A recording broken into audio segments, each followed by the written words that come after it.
समाहार कवितांजलि channel को मु अनामिका स्वागत करुछि आपण समस्त को। कवि शरत कुमार दास को कलमरु आपण समस्त आउ एक सुंदर कविता। कवितार शीर्षक भसा बादल को भरोसा करी तृषारे मरी जाउछि। केउ जन्मरे पाप करिथिली एई जन्मरे भोगुछि। 100 जन्मर पुण्य फल मोर बरसा धोई नेउछि। बुझिला नाही से हृदय मोर चाली गला दूरे टाणी तिनी गार। जली जली मु मरुछि। केउ जन्मरे पाप करिथिली एई जन्मरे भोगुछि। पत्थर को किया फूल मु भाबिली देला कंटार आघात। सजेइली तार मनर अगणा ढाଳି निज लहु लुह।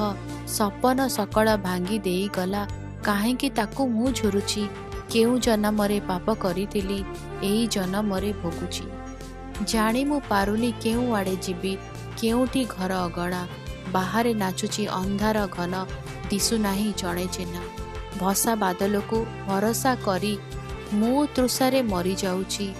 केउ जन्मरे पाप करिथिली एई जन्मरे भोगुछि।